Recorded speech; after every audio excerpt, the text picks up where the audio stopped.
Mahkamah Tinggi isytihar pasukan Peronda Sukarela Pulau Pinang NTT haram.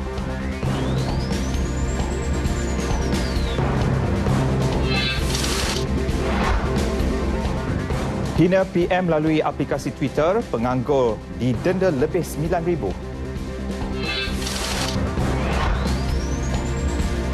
Usaha segera bina empangan negeri, langkah atasi banjir ditantang.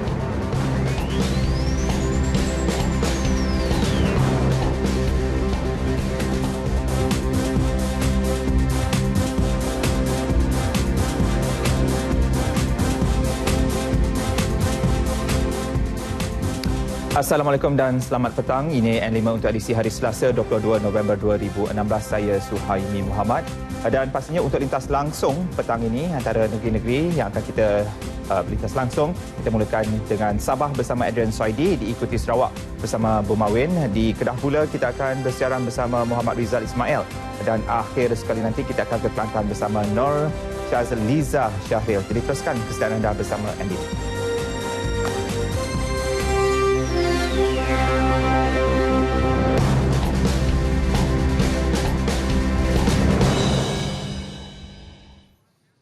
N5 memulakan laporannya. Akibat menyembunyikan minyak masak seberat lebih 300 kg, seorang pemilik merangkap pengarah urusan sebuah syarikat perniagaan runcit berdepan dua tuduhan di Mahkamah Session Aircroft Melaka. Bagaimanapun, tertuduh mengaku tidak bersalah dan mohon dibicara atas tuduhan menyembunyikan sebanyak 64 botol minyak masak seberat 5 kg setiap satu. Bagi pertuduhan pertama, A. Singgaravelu didapati menyembunyikan barangan kawalan berjadual sebanyak 320 kg di premis bernombor 18, 19 dan 20 Lorong Sri Duyung 11 Taman Sri Duyung Melaka dengan tujuan menahan daripada dijual dalam pasaran. Sehubungan itu, tertuduh didapati melakukan kesalahan di bawah Seksyen 15 Akta Kawalan Bekalan 1961 dan boleh dihukum di bawah Seksyen 22/4 Akta sama. Tuduhan sama turut dibacakan ke atas tertuduh sebagai pengarah urusan Ranjini Malaysia Sdn Bhd oleh Pegawai Pendakwa Raya Alison Chan Mekam yang kemudiannya memohon tertuduh diikat jamin sebanyak RM15,000 bagi setiap pertuduhan. Tertuduh yang diwakili Peguam Bela Shoba Pillay kemudian memohon mahkamah mengurangkan jumlah jaminan kerana merupakan kesalahan pertama sepanjang 28 tahun menjalankan perniagaan. Hakim Ahmad Sazali Omar kemudiannya memerintahkan tertuduh diikat jamin sebanyak RM20,000 bagi kedua-dua pertuduhan dengan seorang penjamin dan menetapkan 21 Disember depan untuk sebutan semula kes. Seorang penganggur didenda RM9,500 di Mahkamah Session Halostar selepas mengaku bersalah membuat komen jelek terhadap Perdana Menteri Datuk Seri Najib Tun Razak dengan menggunakan aplikasi Twitter pada Disember tahun lalu. Tertuduh melakukan perbuatan itu dengan niat untuk menyakiti hati orang lain. Pengarah berumur 59 tahun yang dijangka bersara tahun depan dititah Suruhanjaya. Hakim Najwa Cik Mat turut memerintah tertuduh Muhammad Arif Fadilar Arba'in, 26 tahun, di penjara selama 6 bulan sekiranya gagal membayar denda itu. Mengikut kertas pertuduhan, tertuduh yang menggunakan akaun Twitter atas nama Sang Algojo melakukan kesalahan pada 9.32 malam 1 Disember 2015. Komen jelek itu dibaca di Stadium Darul Aman pada 10 Januari 2016. Pendakwaan dilakukan mengikut Seksyen 233-1-A Akta Komunikasi dan Multimedia 1998, Akta 588 dan boleh dihukum di bawah Seksyen 233-3 Akta sama. Terdahulu, peguam tertuduh Lim Wei Yong daripada Yayasan Bantuan Guaman Kebangsaan memohon agar mahkamah menjatuhkan hukuman seringan-ringannya kepada anak guamnya memandangkan tertuduh baru sahaja berhenti kerja sebagai pembantu kedai makan dan perlu menanggung bapanya yang mengidap kencing manis dan darah tinggi. Bagaimanapun, pengarah pendakwaan Suruhanjaya Komunikasi dan Multimedia Malaysia Muhammad Sofian Zakaria mahu hukuman tegas dikenakan kepada tertuduh. Sementara itu, Mahkamah Tinggi Pulau Pinang menolak permohonan Kerajaan Negeri Pulau Pinang untuk membatalkan perintah Kementerian Dalam Negeri yang mengisytihar pasukan Peronda Sukarela PPS sebagai entiti haram. Selepas mendengar hujah kedua belah pihak, Hakim Datuk Hadariah Said Ismail membuat keputusan menolak permohonan Kerajaan Negeri Pulau Pinang untuk membenarkan kewujudan pasukan Peronda Sukarela PPS kerana ia merupakan satu pertubuhan haram dan tidak sah di sisi undang-undang. Kerajaan Pulau Pinang diwakili Peguam Eric Augustine, manakala Kementerian Dalam Negeri diwakili Peguam Kanan Persekutuan Samsul Nur Hassan. Keputusan itu sekaligus tidak membenarkan kerajaan negeri menggunakan pasukan ini untuk apa jua majlis sekalipun. Tahun lepas, Mahkamah Rayuan Putrajaya membenarkan kerajaan negeri Pulau Pinang memulakan semakan kehakiman bagi mencabar perintah Kementerian Dalam Negeri di Mahkamah Tinggi. Ketua Setiausaha Negara Tan Sri Dr. Ali Hamzah mengarahkan siasatan terperinci dibuat terhadap penjawat awam yang terlibat dalam Perhimpunan Haram Bersih 5 Sabtu lalu. Sehingga kini, beberapa orang penjawat awam dikenal pasti terlibat pada perhimpunan haram tersebut termasuk pensyarah institusi pengajian tinggi. Ada satu dua yang disebutkan. Kita lihat saya telah minta kementerian berkaitan. Misalnya Kementerian Pengajian Tinggi, dia ada kuasa, dia kena lihat juga kalau ada pegawai-pegawainya terlibat. Macam lecturer dan sebagainya, I think kita kena lihat. Menurut Tan Sri Dr. Ali, pemantauan dibuat terhadap visual dan imej yang dirakam melalui kamera lita tertutup CCTV, media sosial dan sebagainya, namun ia terpulang kepada pihak kementerian untuk mengesahkannya. Jelas beliau, hukuman yang akan diambil terhadap penjawat awam tersebut bergantung kepada bentuk kesalahan yang dilakukannya. Baru-baru ini, Tan Sri Ali telah mengingatkan penjawat awam supaya tidak menyertai sebarang kumpulan atau perhimpunan yang tidak diluluskan di ibu negara atau berdepan tindakan tata tertib termasuk buang kerja atau potong gaji. Tegasnya, penjawat awam tertakluk kepada peraturan yang tidak membenarkan mereka menyertai sebarang perhimpunan haram. Di Kelantan, 13 individu disyaki terlibat dengan kegiatan curi motosikal di sekitar negeri itu ditahan dalam serbuan antara 6 Oktober hingga 17 November lepas. Hasil penahanan sekitar Ketereh itu membawa kepada penemuan 81 kerangka motosikal pelbagai jenis yang dibuang di dalam tali air di Kampung Jal, Ketereh selain disorokkan di bawah rumah di Kampung Bukit Mak Lipah, Gunung Bacok. Turut ditemui 9 buah motosikal. Menurut Ketua Polis Kelantan, Datuk Dr. Abdul Rahman Ismail, pelajar berusia 14 tahun antara dikesan terlibat dengan kegiatan aktif sejak 2 bulan lepas. Manakalanya selebihnya berusia 17 hingga 45 tahun. Ibu bapa ambillah perhatian, ambil sikap prihatin, peduli kepada anak masing-masing. Jangan ambil sikap lepas tangan, tidak kisah. Ambil tahu rakan-rakan anak-anak masing-masing. 9 suspek yang ditahan juga merupakan ketua dan ahli geng Remy Chong yang dipercayai aktif melakukan kegiatan itu di daerah Kota Baru, Pasir Putih dan Bacok. Usaha memburu saki-baki ahli dan individu yang mempunyai kaitan dengan kes turut dipergiat. Bagaimanapun, polis menolak kes kecurian tersebut mempunyai perkaitan antara satu sama lain. Kes disiasat mengikut Seksyen 379A Kanun Keseksaan kerana mencuri. Datuk Dr. Abdul Rahman berkata demikian pada sidang media di Balai Polis Ketereh, Kota Baru. Ekoran kejayaan operasi dan kempen besar-besaran perangi dadah yang dijalankan sejak Mei lalu, Agensi Anti Dadah Kebangsaan AADK akan terus menggempur lokasi yang dikenal pasti Lubuk Penagih. Lokasi tersebut kebiasaannya tertumpu di perkampungan nelayan di kawasan Tanah Rancangan Felda, perkampungan Projek Perumahan Rakyat PPRT dan kawasan bandar. Sebenarnya operasi berada di merata-rata tempat. Dalam perangi dadah habis-habisan ini, sebahagian pada aktiviti kita ialah untuk mengenal pasti seberapa ramai mereka yang terlibat dengan perniagaan supaya kita boleh merancang apakah pendekatan yang terbaik untuk kita bantu mereka. Beliau ditemui pemberita selepas meninjau penagih yang ditahan. Dalam ops sarang AADK di Kuala Kedah, 62 penagih berusia dari 16 hingga 52 tahun disahkan positif dadah. Ops bersepadu yang dijalankan turut menahan 11 warga negara asing yang tidak mempunyai sebarang dokumen perjalanan sah.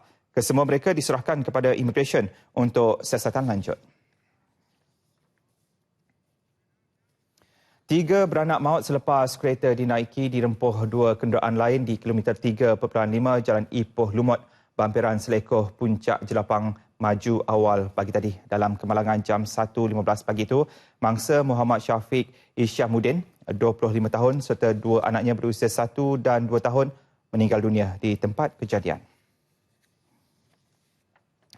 Isteri mangsa berusia 28 tahun serta seorang wanita berusia 79 tahun dan seorang lelaki berusia 34 tahun pula cedera parah. Ketua Jabatan Siasatan dan Penguatkuasaan Trafik Perak, Superintenden Wan Jamil Wan Cik berkata, sebuah kereta Mazda dipandu seorang lelaki berusia 29 tahun bersama 3 penumpang dalam perjalanan dari Setiawan Menghala ke Ipoh dipercayai bergesel dengan kenderaan pacuan 4 roda dinaiki Muhammad Syafiq dari arah bertentangan. Manakala sebuah kereta Toyota Camry dari arah bertentangan dipercayai cuba mengelak kereta mangsa namun gagal mengakibatkan kereta berkenaan berpusing sebelum melambung dan merempuh kereta mangsa. Rempuhan itu menyebabkan 3 beranak itu tercampak keluar dari kenderaan. Sementara itu, 2 penumpang kenderaan pacuan 4 roda dan pemandu Toyota Camry serta penumpangnya parah sebelum dibawa ke Hospital Raja Permaisuri Bainon Ipoh untuk rawatan lanjut. Mayat mangsa dibawa ke Hospital Raja Permaisuri Bainon untuk bedah siasat. Di Johor, 3 lelaki termasuk 2 remaja maut dalam kemalangan di kilometer 9.3 Jalan Simpang Renggam, Benot kira-kira pukul 8.50 malam tadi. Mereka adalah Abu Hanifah Hassan, 28 tahun, Muhammad Zulfazli Rahman, 17 tahun dan Muhammad Syarul Idham Mat Dewa, 16 tahun. Ketua Polis Daerah Pontian, Superintenden Zakaria Abdul Rahman berkata kemalangan dipercayai berlaku apabila kereta Proton Wira dipandu Muhammad Zulfazli bersama rakan Muhammad Syahrul dari arah Benot ke Simpang Renggam terbabas ke laluan bertentangan. Kereta itu kemudian melanggar 2 kereta Toyota Vios dan Proton Wira yang dipandu Abu Hanifah sebelum terbabas lalu memasuki parit yang dipenuhi air. Pemandu Toyota Vios Razali Hamidun, 45 tahun, tidak mengalami sebarang kecederaan. Siasatan awal mendapati kereta dipandu remaja terbabit, dipandu laju, melulu dan berbahaya. Muhammad Zulfazli juga tidak mempunyai lesen memandu. Seorang dari mangsa tersepit di tempat duduk pemandu manakala 2 lagi mangsa tercampak keluar dari kereta. Kes disiasat mengikut Seksyen 41-1 Akta Pengangkutan Jalan 1987. Pembinaan projek rel berkelajuan tinggi HSR di antara Malaysia dan Singapura diyakini mampu memberi impak besar kepada negara. Bukan sahaja dari segi pertukaran teknologi baru, malah projek mega ini turut memberi limpahan ekonomi kepada rakyat di kedua-dua buah negara. Wartawan Siti Zainab Abdul Syukur melaporkan. HSR pertama kali diumumkan pada Februari 2013 oleh Perdana Menteri Singapura, Lee Hsien Loong dan Datuk Seri Muhammad Najib Tun Abdul Razak dalam satu pemukiman pemimpin. Projek rel berkelajuan tinggi antara Malaysia dan Singapura menyediakan pelbagai manfaat ekonomi termasuk meningkatkan nilai hartanah di kedua-dua negara. HSR juga diyakini akan membawa hubungan sosial dan politik antara Malaysia dan Singapura ke tahap baru. Kita dimaklumkan jarak Kuala Lumpur ke Singapura akan mengambil masa hanya 90 minit dengan jarak 350 km. Maksud kata dengan kepantasan rel itu 300 km sejam ini merupakan satu yang antara yang terpantas di Asia Tenggara. Yang paling pantas mungkin di Asia Tenggara walaupun tidak di Asia ya. Ia juga bermakna satu konektiviti baru yang pantas di antara Singapura, Airport Changi, lapangan terbang Changi dan juga lapangan terbang KLIA. Menelan perbelanjaan antara 50 hingga 60 bilion ringgit, projek ini pastinya mengubah lanskap sistem pengangkutan negara. Menyedari kesan positif tersebut, rakyat turut menyambut baik pembangunan projek mega ini.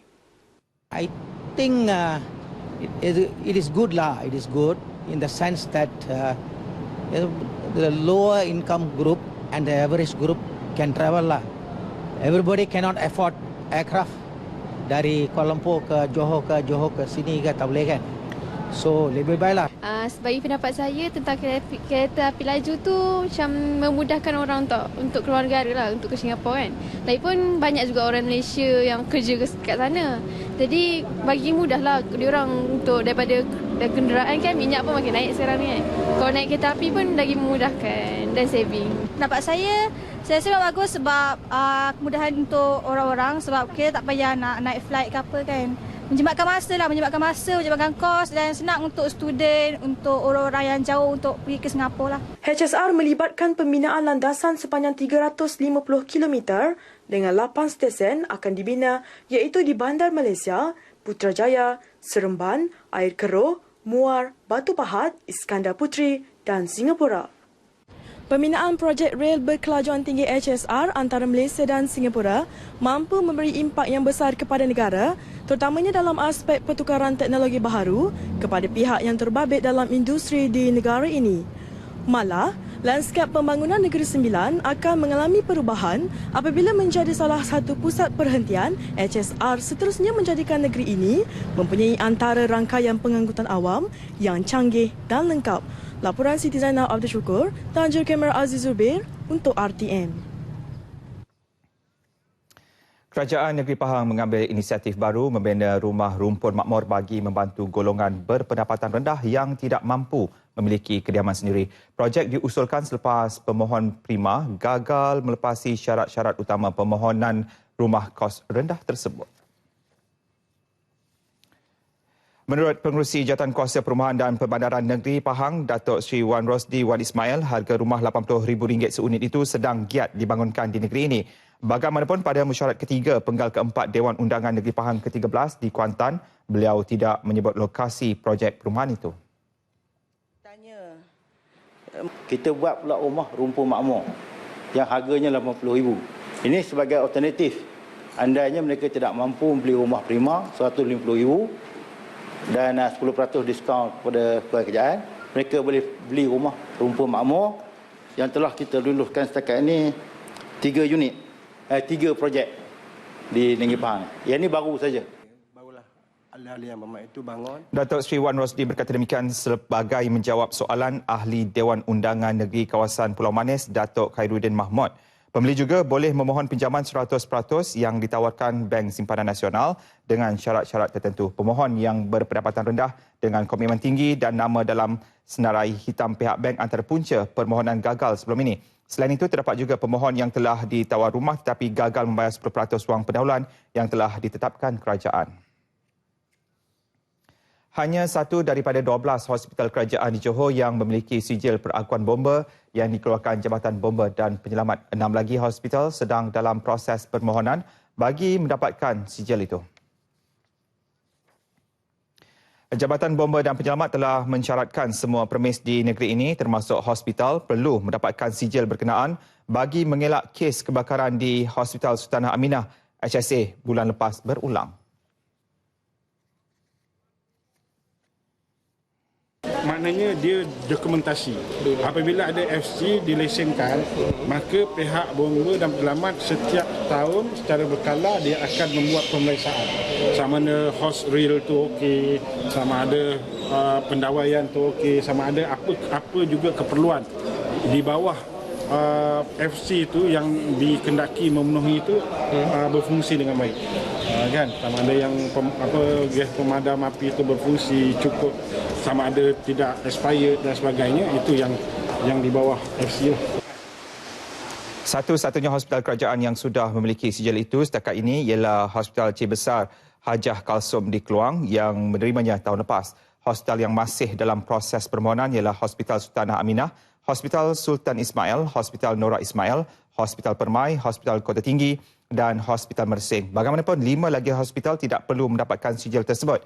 Ini kerana berdasarkan Akta Perkhidmatan Bomba 1988, hanya hospital yang dibina melebihi 3 tingkat perlu berbuat demikian. Datuk Ayub ditemui media di luar sidang Dewan Undangan Negeri Johor di Iskandar Puteri mengenai siasatan punca kebakaran HSA. Datuk Ayub berkata ia sedang dalam tindakan akhir jawatan kuasa siasatan bebas teknikal di Kementerian Kesihatan. Politeknik Port Dickson Negeri Sembilan bakal mewujudkan satu lagi rangkaian kerjasama bestari dalam bidang pembinaan. Menerusi nota persefahaman yang ditandatangani bersama 4 syarikat terlibat, pihaknya merancang untuk membina rumah harga mampu milik hasil kolaborasi tersebut. Syarikat berkenaan adalah NS BlueScope Malaysia Sdn Bhd, NS BlueScope Leasalt Malaysia Sdn Bhd, Ajia Berhad dan Superspan Sdn Bhd. Menurut Pengarah Politeknik Port Dickson, Muhammad Khair Muhammad Ibrahim, konteks kerjasama itu dikhususkan dalam sidang seni bina dan kejuruteraan awam. Jadi dalam konteks ini, pelajar dapat belajar, dia apply knowledge dalam bilik kuliah dan juga syarikat yang mempunyai kepakaran mereka di dalam pembinaan terkini.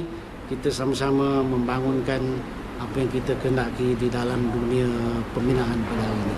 Jadi rasa saya Politeknik Malaysia khususnya dapat manfaat daripada hubungan industri dan bersama-sama dengan BlueScope, dengan AJIA dan juga Superspan.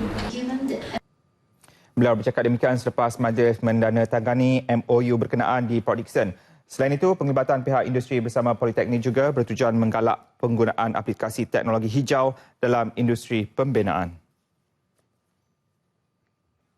Baik, kembali bersama N5 dan seterusnya kita bersama Adrian Soidi di Kota Kinabalu untuk mengetahui perkembangan di Sabah. Jadi silakan, Adrian.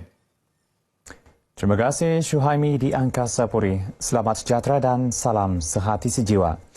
Beberapa projek bekalan air luar bandar BALB di bawah Kementerian Kemajuan Luar Bandar dan Wilayah KKLW di negeri ini dikenal pasti gagal memberi manfaat kepada rakyat Sabah.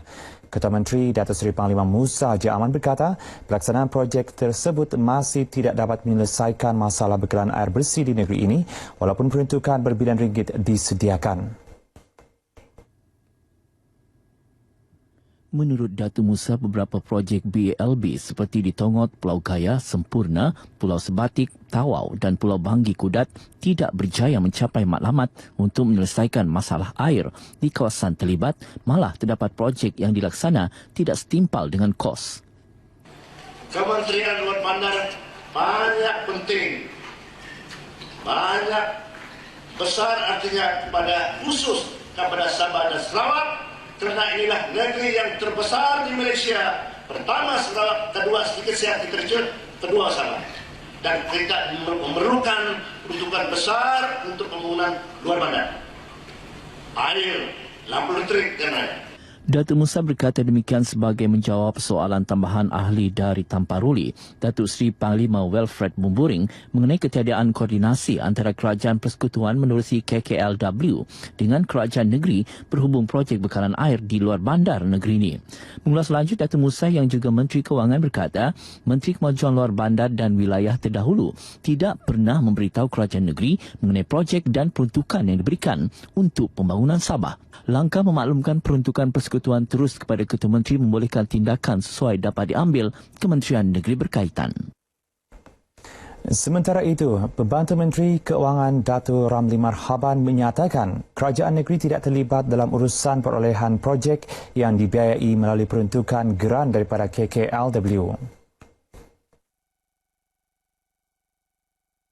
Sebahagian daripada projek air di Sabah dilaksanakan melalui dana Kerajaan Persekutuan yang disalurkan terus kepada KKLW di bawah inisiatif Bidang Keberhasilan Utama Negara NKRA, projek bekalan air luar bandar BALB. Menurut Datuk Ramli, di bawah BALB, KKLW adalah pengawal peruntukan dan agensi pelaksana manakala Jabatan Air Negeri Sabah selaku jabatan yang bertanggungjawab ke atas bekalan air negeri hanya berperanan sebagai agensi perancang, penasihat teknikal dan penguasa projek semasa tempoh pelaksanaan. Beliau menyatakan demikian ketika menjawab soalan ahli dari Klias Datuk Seri Panglima Haji Lajim Haji Ukin dalam sidang Dewan Undangan Negeri Sabah di Kota Kinabalu. Datuk Ramli juga memberitahu sebanyak 192 projek BALB berjaya dilaksanakan di Sabah sepanjang tempoh perancangan Malaysia ke-10 RMK-10 dengan kos projek 2 bilion ringgit. Bagi RMK-11 sejumlah 2.5 bilion ringgit disediakan untuk projek-projek BALB di Sabah. Dalam perkembangan lain, syarikat berkaitan kerajaan GLC Negeri, Kumpulan Warisan Hartanah Sabah Sendirian Berhad WAJSSB menyerahkan agihan dividen berjumlah 10 juta ringgit kepada kerajaan negeri. Majlis penyerahan cek replika dividen akhir tahun 2015 daripada pengerusi WHSSB, Datuk Ramli Marhaban kepada Ketua Menteri Datuk Seri Panglima Musa Haji Aman ini berlangsung di bangunan Dun Sabah, Kota Kinabalu. Turut hadir Setiausaha Kerajaan Negeri Tan Sri Sukarti Wakiman. Dalam ucapan ringkas, Datuk Musa menasihatkan WHSSB terus bijak memilih projek atau perniagaan yang diusahakan agar mampu memperoleh keuntungan terutama dalam keadaan ekonomi semasa. Keuntungan yang diperolehi itu akan digunakan pakai dan disalurkan untuk projek pembangunan bagi manfaat rakyat. Terdahulu, Datuk Ramli memberitahu WHSSB telah mengagihkan dividen sebanyak 222.7 juta ringgit kepada kerajaan negeri sejak tahun 1995. WHSSB juga mencatatkan peningkatan keuntungan bersih sebanyak 63.58 juta ringgit pada tahun 2015 berbanding 31.99 juta ringgit pada tahun 2014, terutamanya dalam sektor pembangunan hartanah. Suruhanjaya Pilihan Raya SPR Sabah mula mempamerkan syur kajian semula persempadanan bahagian-bahagian pilihan raya bagi negeri Sabah selama sebulan bermula hari ini hingga 21 Disember 2016 di 9 lokasi. Syur tersebut dipamerkan di Pejabat SPR Sabah di Kompleks Pentadbiran Kerajaan Persekutuan Kota Kinabalu dan 8 pejabat daerah iaitu Pejabat Daerah Kota Marudu, Putatan, Pinampang, Papar, Telupit, Kinabatangan, Lahadatu dan Pejabat Daerah Kecil Suk. Tinjauan kru berita RTM ke Pejabat SPR Sabah mendapati syur tersebut dipamerkan di papan kenyataan bagi memberi peluang orang ramai membuat semakan dan representasi. SPR sebelum ini mengesyorkan tambahan 13 kerusi baharu Dewan Undangan Negeri Dun Sabah dikekalkan menjadikan jumlah keseluruhan 73 kerusi. Keputusan itu dibuat selepas mempertimbangkan semua bantahan yang diterima dalam prosiding siasatan tempatan kali pertama yang dijalankan mulai 24 hingga 27 Oktober lepas. Berdasarkan siasatan tempatan kali pertama itu juga, terdapat pindaan dan perubahan nama kepada satu bahagian Parlimen dan 3 bahagian Dun di Sabah, iaitu Dun Mangaris kepada Bandau, Dun Tanjung Dumpil kepada Tanjung Keramat dan Dun Dambai kepada Limbahau. Sekian bahan berita dari Sabah petang ini. Kembali kepada Syuhaimi di Angkasa Puri. Silakan. Baik, terima kasih Adrian. Langsung dari Kota Kinabalu sebentar tadi. Dan untuk perkembangan berita dari Bumi Kenjalang, kita berlintas langsung bersama Bu Mawin di studio berita RTM di Kuching, Sarawak. Silakan. Baik, terima kasih Suhaimi di Angkasa Puri. Ketua Menteri Tan Sri Adnan Satem hari ini menerima kunjungan hormat Duta Besar Denmark ke Malaysia, Tuan Yang Terutama Nikolai Rook dan Duta Besar Sweden, Tuan Yang Terutama Dek Juhlin Denfield di pejabatnya di Dewan Undangan Negeri Sarawak di Kuching. Kunjungan itu bertujuan bagi berkongsi pengalaman mengenai pembangunan teknologi dan sumber semula jadi yang terdapat di negeri ini yang boleh membangunkan pertumbuhan ekonomi selain menyediakan lebih banyak peluang pekerjaan kepada rakyat negeri ini. Bercakap kepada pemberita RTM selepas kunjungan hormat itu, Duta Besar Denmark, Tuan Yang Terutama Nikolai Rook berkata pertemuan itu sangat bermakna bagi kedua-dua pihak. So it's about looking at the opportunities for seeing what can be done in Sarawak with the biomass and with the municipal waste and turn that waste into a resource for Sarawak, generating jobs for Sarawakians in the process. Kedua-dua Pesuruhjaya tinggi itu berada di Sarawak untuk lawatan kerja 2 hari bermula semalam. Turut hadir semasa pertemuan itu ialah Setiausaha Kerajaan Negeri Tan Sri Dato' Amar Muhammad Moshidi Abdul Ghani.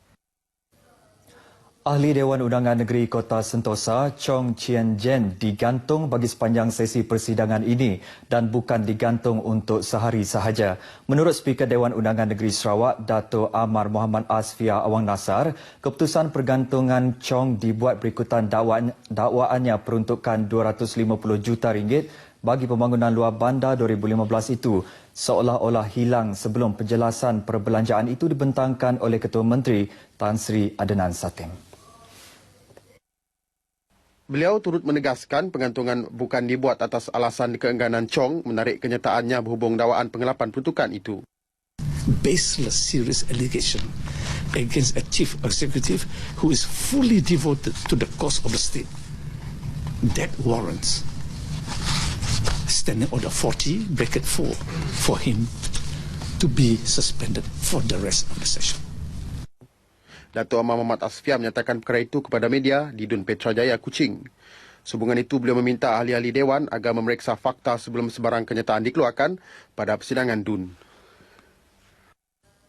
Mesyuarat kedua bagi penggal pertama Dewan Undangan Negeri Sarawak ke-18. Seluas 12,211 hektar tanah di Serian telah ditanam dengan kelapa sawit sejak 1991 yang merangkumi 5 buah estet iaitu Kedup 1, Kedup 2, Mongkos, Tai dan Melikin.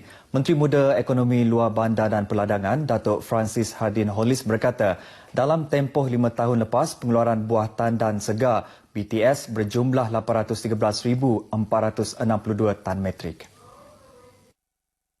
Jelasnya, pada 2011, jumlah pengeluaran BTS dari ladang-ladang tersebut ialah 170,261 tan metrik, 161,263 tan metrik pada 2012 dan pada 2013 sebanyak 150,719 tan metrik. Manakala pada 2014 ialah 160,018 tan metrik dan 70,201 tan metrik pada tahun 2015. Datuk Francis Hadin berkata demikian ketika menjawab soalan adun kedup Martin Ben. Datuk Francis turut mendedahkan penanaman baharu akan dilaksanakan pada tahun depan di Kompleks Kelapa Sawit Sakra di Serian bagi menggantikan sawit yang telah matang. Penanaman baharu tersebut akan membabitkan 301 pemilik tanah dari 8 buah kampung. Sementara itu, Perbadanan Pembangunan Perumahan HDC masih mengekalkan status flat sewa sebagai rumah transit. Menteri Muda Urbanisasi Datuk Talib Zulkifli menjelaskan status flat sewa itu masih dikekalkan berikutan permintaan tinggi daripada golongan berpendapatan rendah, terutama yang sukar mendapat pinjaman untuk membeli rumah. Namun katanya HDC juga mempunyai unit flat khusus untuk dijual di beberapa lokasi iaitu di Taman Sri Makmur Matang, Batu 6, 5 unit, Taman Sri Harmoni Matang, Batu 8, 15 unit, Taman Sri Jaya Matang, Batu 9, 9 unit, Taman Maliha 2, 76 unit, Taman Sri Jaya 10 unit dan Taman Sri Muhibah Batu 13, sebuah unit flat. Datuk Talib berkata demikian ketika menjawab soalan daripada Adun Tupong Fazruddin Abdul Rahman. 8 usul yang dikemukakan Adun Pembangkang hari ini telah ditolak oleh Speaker Dewan Undangan Negeri, Dato' Amar Awang Asfia Awang Nasar. Antara usul tersebut ialah meminta Kementerian Kerajaan Tempatan agar membenarkan Majlis Tempatan menyediakan minit prosiding agar dapat diakses secara terbuka oleh pembayar cukai. Usul daripada Adun Pujut, Dr. Ting Tiong Chun itu bagaimanapun ditolak kerana tidak menepati persetujuan daripada menteri berkenaan seperti yang tertera di bawah Seksyen 25-3 Ordinan Kerajaan Tempatan 1996. Sementara itu, usul daripada Adun Pelawan David Wong agar dibina laluan kereta api bagi menghubungkan bandar-bandar di Sarawak juga ditolak kerana sudah terdapat projek jalan raya yang sedang dijalankan termasuk lebuh raya Pen Borneo. Usul daripada Adun Bukit Asek, Erin Mary Chang Oiling yang mahu semua adun diberi peruntukan pembangunan termasuk geran projek kecelo bandar MRP di kawasan masing-masing juga ditolak. Persidangan hari kedua Dewan Undangan Negeri DUN ditangguh pada pukul 12:11 tengah hari dan akan kembali bersidang pukul 9 pagi esok. 2 premis perjudian cyber dilawas setelah digempur Polis Sarawak malam tadi. Menurut Ketua Jabatan Siasatan Jenayah IPK Sarawak, SSC Dato' Dev Kumar, dalam kedua-dua serbuan itu, pihaknya telah berjaya menahan 4 penjaga premis dan 13 pelanggan yang sedang leka berjudi. Jelasnya kesemua yang ditahan berumur antara 22 hingga 52 tahun. Serbuan yang dijalankan sekitar pukul 10 malam itu turut merampas wang tunai berjumlah RM3,384, 31 unit komputer dan perkakasan Wi-Fi. SSC Datuk Dev yang dihubungi pemberita ATM di Kuching mendedahkan kejayaan terbaru itu. Kesemua yang ditahan akan disiasat di bawah Seksyen 4B Akta Rumah Perjudian Terbuka 1953. Baik, setakat ini dahulu sumbangan berita dari Sarawak untuk Lintas Langsung N5 petang ini. Dan kami teruskan dengan laporan seterusnya. Kesederhanaan, satu ciri perwatakan utama yang membezakan penganut agama Islam dari yang lain. Satu perkara yang harus disedari sebagai umat Islam iaitu konsep sederhana meliputi akidah iaitu keyakinan, ibadah dan cara melaksanakannya, akhlak, cara hidup berinteraksi dan segala sesuatu yang menyentuh persoalan kehidupan dunia. Raja Muda Perlis Tuanku Said Faizuddin Putra Jamal Lail bertitah, kini pelbagai pengertian serta tafsiran terhadap kesederhanaan sering dimanipulasi dan disalahfaham dalam pelbagai dimensi. Ini termasuk mengaitkan kesederhanaan dalam aspek berusaha, kesederhanaan dalam pencapaian menuntut ilmu atau kesederhanaan dalam ketaatan kepada Tuhan. Menurut baginda, ia adalah pengertian yang salah dan dipesongkan. Muslim yang sederhana dan Muslim yang ekstrim sangat berbeza daripada sudut menunaikan tanggungjawab, sikap dan tahap pengamalan Islam. Pemahaman dan interpretasi ajaran agama serta pendekatan hubungan kemanusiaan dalam mengajak kepada kebenaran. Tuanku Syed Faizuddin bertitah merasmikan seminar kesederhanaan Islam anjuran Jabatan Mufti Negeri Perlis di Kanga. Baginda yang juga Yang di-Pertua Majlis Agama Islam dan Adat Istiadat Melayu Perlis turut berkenan menganugerahkan watikah tauliah mengajar agama Islam Negeri Perlis kepada 18 guru agama. Dan selepas kita mengikuti perkembangan terkini dari Sabah dan juga Sarawak, kini tiba masanya untuk kita meninjau pula liputan dari negeri Jelapang Padi, Kedah. Muhammad Rizal Ismail telah pun bersedia untuk melaporkannya dari studio RTM Malostar. Silakan. Suhaimi di Studio 3 Angkasa Puri. Lembaga Kemajuan Pertanian Muda MADA berperanan besar sebagai pengeluar terbesar beras negara, iaitu sehingga 40% keperluan beras negara. Justru agensi itu terlibat secara langsung dalam program pengukuhan dan peningkatan produktiviti tanaman padi dengan memberi tumpuan kepada program pembangunan infrastruktur iaitu meningkatkan kepadatan tali air daripada 11 meter kepada 30 meter sehektar. Wartawan Rusiah Abdul Hamid ada laporannya. Pengurus Besar MADA, Fauzi Ali berkata, tumpuan kepada usaha membina terusan baharu dan saliran air tambahan untuk pengairan di semua 4 wilayahnya membabitkan 100,000 hektar di Kedah dan Perlis. Ia bagi memastikan pengeluaran padi dan beras di negeri Jelapang Padi ini dapat dipertingkat menerusi penanaman padi 2 kali setahun. Sebanyak 125 blok sistem pengairan tersier dibangunkan dengan peruntukan RM2.2 bilion yang dijangka siap menjelang 2020. Pembinaan kemudahan meliputi tali air yang dibuat daripada simen, parit dan jalan ladang, sekaligus menambah kepadatan infrastruktur daripada 11 kepada 30 meter hektar dalam kawasan 35,000 hektar atau 36% kawasan MADA. Tempoh pelaksanaan mulai 2010 dan 2020. Setakat ini terdapat 25,000 hektar diuruskan MADA secara estet. Jadi melalui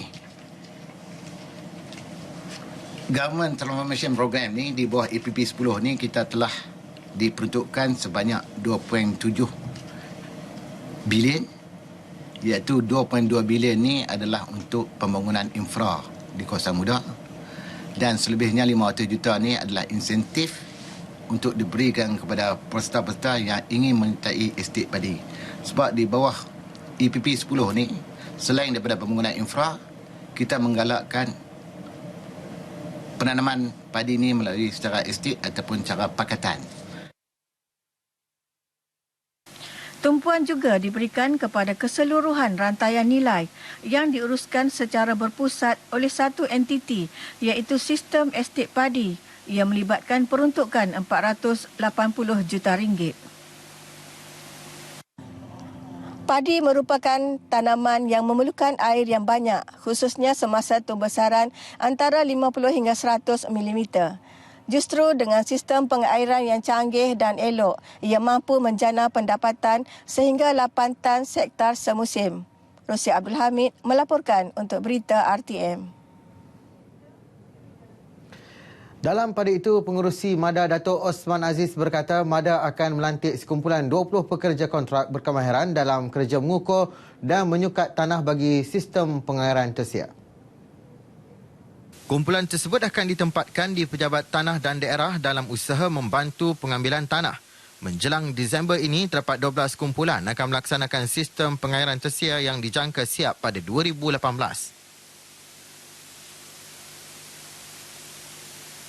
Cumanya projek ini agak lambat sikit kerana ianya melibatkan pengambilan tanah.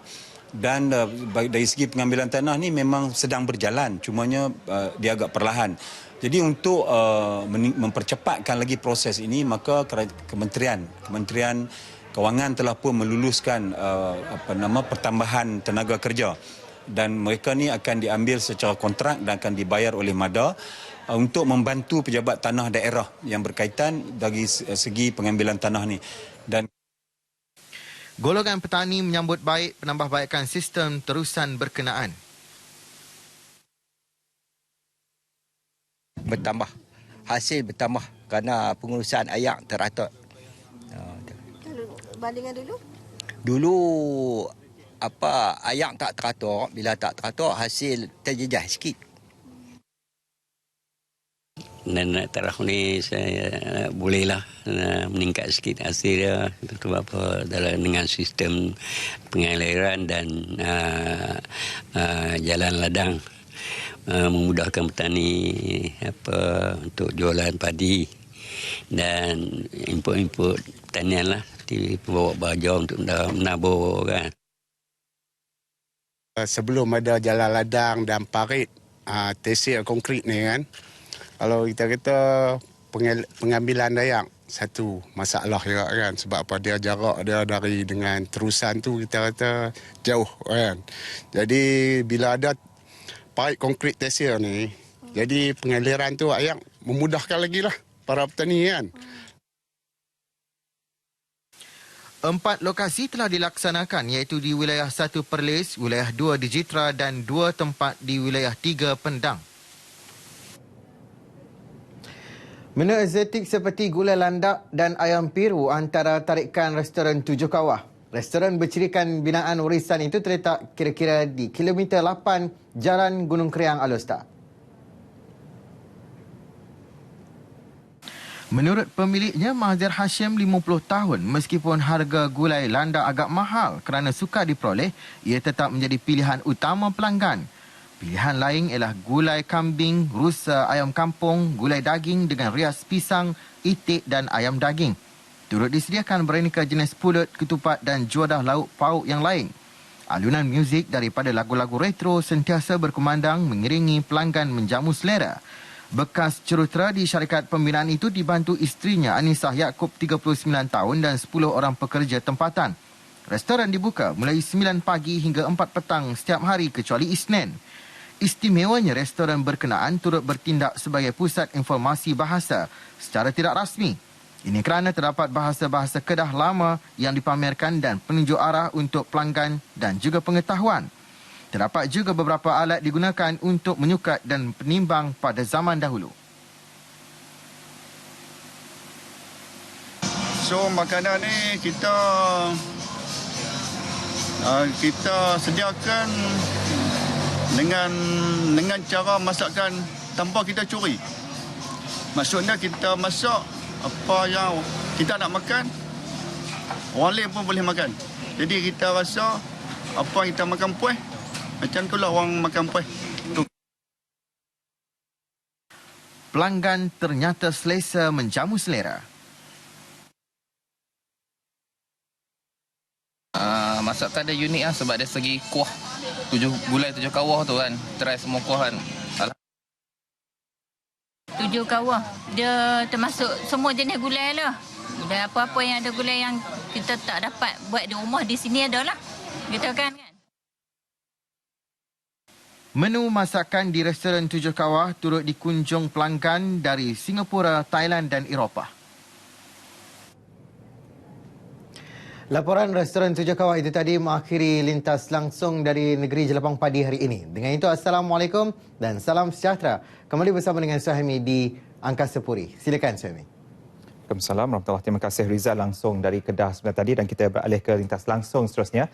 Usaha menyegerakan pembinaan empangan negeri dan lebir di Gua Musang sebagai langkah mengatasi masalah banjir di Kelantan. Itu antara paparan lintas langsung dari Kota Baru. Jadi kita terus saja bersama Nur Liza Syahril yang sudah bersedia. Silakan.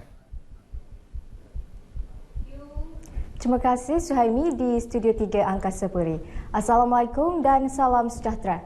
Pembinaan dua empangan di Hulu Kelantan dijangka dapat mengatasi masalah banjir sekaligus mengelak kemusnahan harta benda penduduk di negeri ini seperti yang berlaku semasa Bah Kuning 2014. Kedua-dua empangan itu bukan sahaja berfungsi sebagai takungan air dan mengawal banjir, malah menjadi sumber bekalan air pada waktu kemarau dan menjadi tarikan baharu ekopelancongan.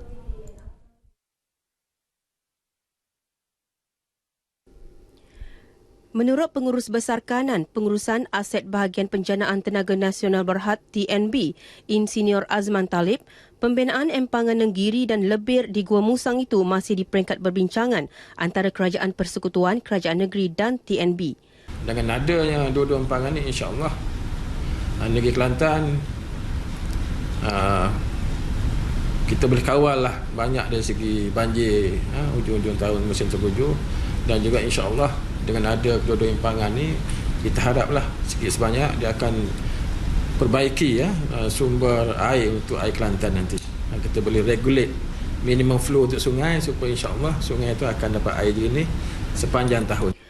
Insinyur Azman ditemui media di Kota Baru selepas bengkel pembangunan Pelan Tindakan Kecemasan Agensi Empangan Pergau di bawah Program Keselamatan Empangan TNB. Majlis dirasmikan Ketua Pengarah Agensi Pengurusan Bencana Negara NADMA, Datuk Zaitun Abdul Samad. Lebih 100 pegawai daripada pelbagai agensi dan pasukan keselamatan hadir pada program 2 hari anjuran TNB bersama Angkatan Pertahanan Awam APM. Insinyur Azman berkata tumpuan akan diberi terhadap pembinaan empangan di Nenggiri yang dijangka akan dimulakan tahun depan selepas kerja pengambilan tanah oleh kerajaan negeri selesai. Kelantan ketika ini mempunyai sebuah empangan iaitu empangan Pergau di Jeli yang mempunyai kapasiti 53 juta meter padu dan memberi manfaat kepada 40,000 penduduk sekitar. Selain menjana kuasa hidroelektrik, empangan Pergau turut menyalurkan sumber air untuk sektor pertanian dan kegunaan harian penduduk ketika berlaku banjir. Ketika ditemui media selepas merasmikan bengkel pembangunan Pelan Tindakan Kecemasan Agensi Empangan Pergau, Datuk Zaitun berkata, NADMA mempergiat kerjasama dengan pelbagai agensi dalam usaha memberi penerangan kepada orang awam mengenai kesedaran awal sekiranya berlaku banjir.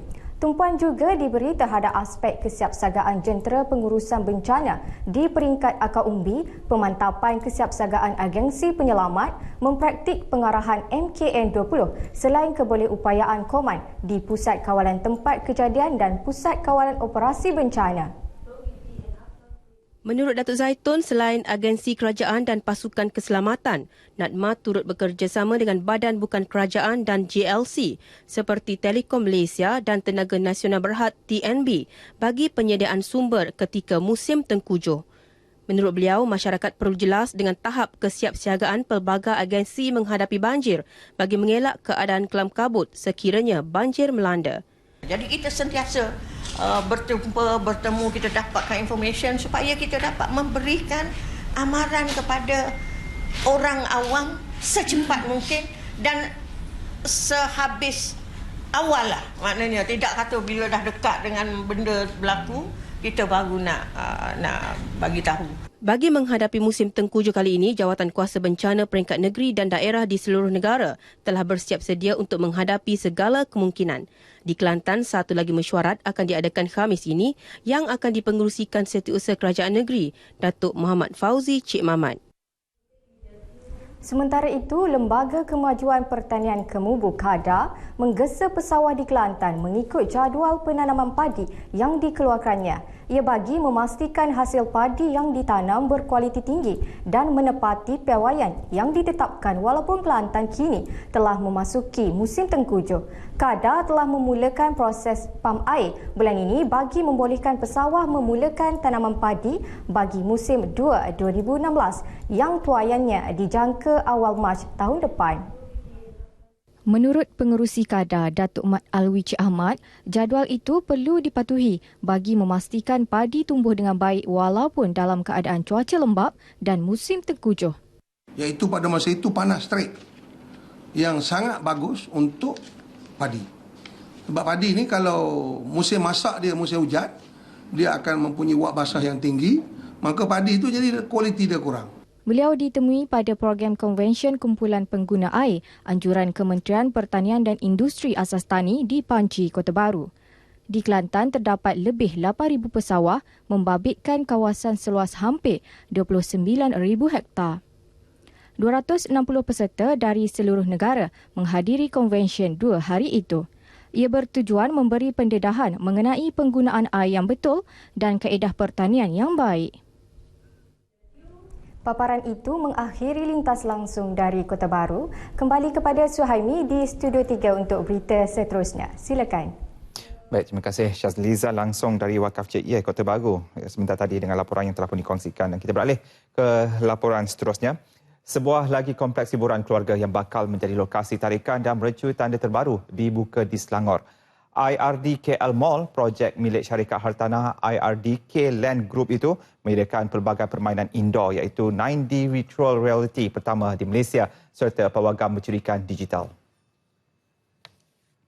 Perasmian disempurnakan Raja Muda Selangor Tengku Amir Shah Sultan Sharafuddin Ida Shah. Kompleks 20 tingkat itu merangkumi medan selera, pejabat, Dewan Persidangan dan tempat letak kereta. Pembinaan kompleks yang menelan kos RM120 juta itu menyediakan platform riadah yang selamat kepada pengunjung sekaligus membuka lebih 5,000 peluang pekerjaan kepada penduduk setempat.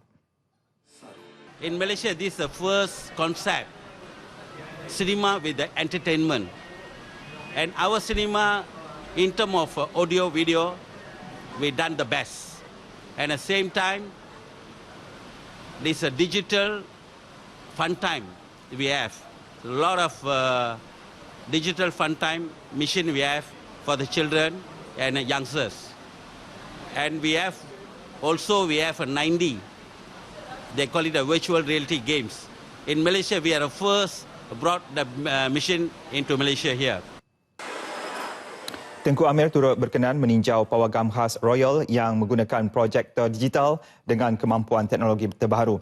IRDKL Land Group menyasarkan 3,000 pengunjung setiap minggu dan berharap peningkatan sehingga 20,000 orang dalam jangka masa panjang. Dan ini susulan langkah penyelamatan yang diperkenal kerajaan. Menteri Belia dan Sukan Khairi Jamaluddin Abu Bakar sekali lagi mengingatkan penganjur perlumbaan basikal Letua de Langkawi LTDL dan kapal layar Piala Monsun WMRT berusaha mencari tajaan sendiri dan tidak mengharapkan geran kerajaan. Langkah pengurangan geran terhadap kedua-dua kejohanan ini akan dilakukan pada tahun 2017. Khairi Jamaluddin Abu Bakar berharap kedua-dua syarikat swasta berkenaan, Lista Sport Sdn Bhd dan Innovatage Sdn Bhd memahami situasi semasa. Apatah lagi Malaysia selaku tuan rumah Temasya Sukan SEA ke-29 tahun depan. Khairi mahu pengurangan geran kerajaan terhadap penganjuran dua sukan terpenting negara itu dilihat dari sudut positif. Dengan Piala Monsun, kemungkinan kita hanya dapat memberi geran yang sangat-sangat kecil. Dan kedua-dua acara ini mestilah cuba mencari dana penajaan daripada luar, daripada sektor swasta untuk tahun depan. Dan ini juga adalah satu perkembangan yang kalau dilihat secara positif untuk sukan. Sebab akhirnya penganjuran event besar seperti ini mestilah dapat sokongan daripada sektor swasta. Tak semestinya kerajaan sentiasa menyokong penganjuran. Kita boleh bagi sikit tapi jangan diharapkan penganjuran daripada dana kerajaan sahaja. Sebab ini private event. Khairi menambah jumlah geran bagi kedua-dua penganjuran akan diputuskan dalam masa terdekat. Lista Sport Sdn Bhd dipertanggungjawab menganjurkan LTDL sementara Innovatage Sdn Bhd Piala Monsun di Johor. Untuk mengetahui laporan cuaca semasa, kita ke Met Malaysia bersama pegawainya Wan Muhammad Hafiz Hussein. Silakan Wan. Terima kasih rakan penyampai dan Kasapuri. Assalamualaikum dan salam sejahtera. Seperti biasa, informasi cuaca terkini pada petang ini dimulakan dengan melihat corak pergerakan angin di rantau negara kita. Pada ketika ini, angin masih lagi didominasi daripada arah timur laut bagi semenanjung Malaysia. Manakala di Kepulauan Borneo pula, angin bertiup daripada arah barat daya dengan kelajuan 10 hingga 20 km sejam bagi kedua-dua bahagian ini. Walau bagaimanapun, Met Malaysia telah mengeluarkan nasihat angin kencang setelah bergelora kategori pertama di kawasan perairan Condor, Reef North, Layang-Layang, Palawan, Labuan dan juga Reef South yang mana dijangkakan angin akan bertiup dengan agak kencang 40 hingga 50 km sejam dan ketinggian ombak boleh mencecah 3.5 meter. Keadaan ini adalah berbahaya kepada bot-bot kecil serta sukan dan rekreasi laut. Amaran ini akan bermula pada 25 November 2016 nanti. Untuk melihat keadaan cuaca dengan lebih terperinci, kita lihat paparan gema radar. Pada ketika ini di semenanjung Malaysia, hujan berserta ribut petir sudah mula berlaku dan lebih tertumpu di bahagian tengah dan juga pantai timur semenanjung Malaysia. Keadaan ini dijangkakan akan beransur reda menjelang lewat petang nanti. Seterusnya kita beralih ke negeri Sabah dan Sarawak. Dapat diperhatikan di kedua-dua negeri ini hujan berserta ribut petir sudah mula berlaku di kebanyakan negeri di Sabah maupun di negeri Sarawak. Keadaan ini dijangkakan boleh berlarutan sehingga ke malam nanti. Bagi memudahkan segala urusan dan perjalanan para penonton pada keesokan hari, kami bawakan anda tinjauan cuaca bandar-bandar utama di seluruh Malaysia. Assalamualaikum warahmatullahi wabarakatuh.